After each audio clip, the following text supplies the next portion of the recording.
Hi, I'm Mike Kraft. If you have high traffic areas in your house, you might consider installing a tile floor. They're durable and easy to clean.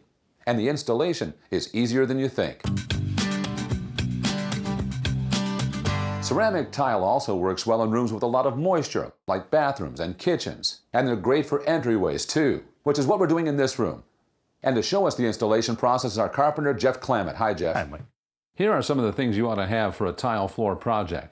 Of course, you'll need ceramic tile. Cement backer board makes a solid underlayment. Secure it with a drill and galvanized screws. And cement board seam tape for the seams.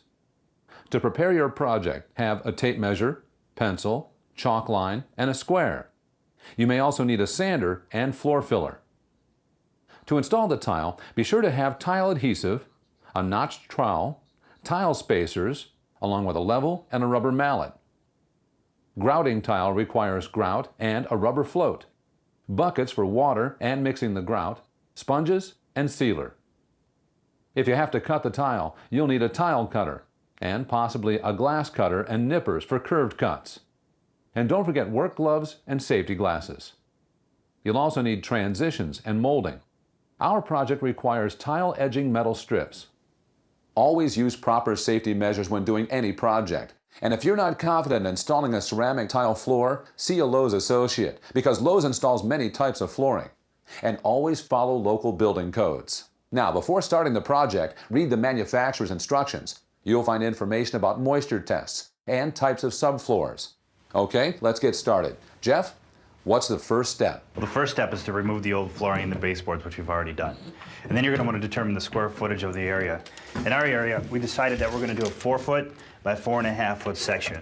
So to determine the square footage, you'll multiply those two numbers together. Okay, or you can make it easy on yourself. Use the calculator at lowes.com/calculators. Now with that square footage number, that's the basis for what? That's going to determine how much material we're going to need, and we're going to want to add about 5% for scrap. The next thing we're going to do is prepare the floor. So visually inspect it, look for any high spots or any low spots. Any high spots, sand. Any low spots, you want to use a floor leveler. What we're doing now is installing our cement board using these galvanized screws. Now the cement board, what does that do for us exactly? That creates a sturdy base to lay our tile to so they don't bend or crack. Okay, now if this is cement, how do you cut it? Well, you score it a couple times, bend it and snap it and cut the back side. So just cut it with a utility knife? Right. Okay, now in our case we have two pieces here. What do we have on the seam? Any seam that you're going to use or come across, you're going to want to use your tile backer tape to cover the seam. Laying a tile floor lets you show off your creative side, and there's many different types of patterns and designs. There's even pre-assembled patterns with a mesh backing for easy installation. And Lowe's has ceramic tile in many different colors and sizes, so you can pick the tile that suits your style. All right, now what's the pattern we're laying down here, Jeff? We're using a jack-on-jack pattern, which is a checkerboard pattern. In a small area like this, reference lines aren't needed. But if you're covering the whole room, make reference lines by marking the center of two opposing walls. Snap a chalk line between these marks. Do the same thing for the other two walls, forming a cross in the middle of the work area. Check to see if the intersection is square. Then, loose lay the tile along each of the reference lines. Use the tile spacers for a more accurate fitting, and be sure to leave about 1/4 inch between the perimeter tiles and the walls for expansion. If the dry layout leaves less than half a tile's width at the walls, adjust the reference lines so there are equal tiles on each side. Pick up the tile once the reference lines are set. If you're working in a large area, it may be helpful to mark a grid with 3-foot squares on the floor. It's more accurate to work in smaller sections, making necessary adjustments as you go. For our entry, Jeff placed the tiles to be sure that the layout was visually pleasing. We wanted full tiles to be in the center of the room where they would be most visible, so we located the cut tiles next to the wall. Mix tiles from different boxes in case there are any slight color differences between packages. Jeff had already cut the door casings so the tile would fit underneath. Next, he spread the adhesive. Ours was pre-mixed. He started in one corner since the tile only covered a small area. For larger projects, begin at the center cross in the middle of the room. On ours, he spread the adhesive with the smooth side of the trowel, applying it evenly.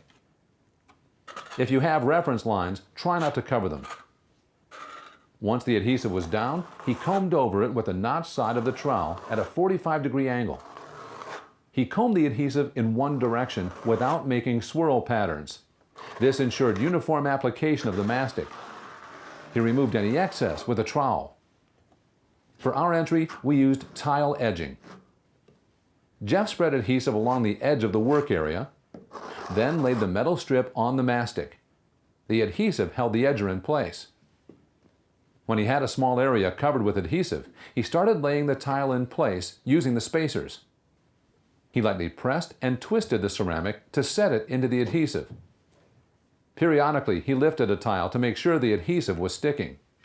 Where it didn't, he buttered back the adhesive on the tile. If you're not getting good coverage, use a trowel with larger notches.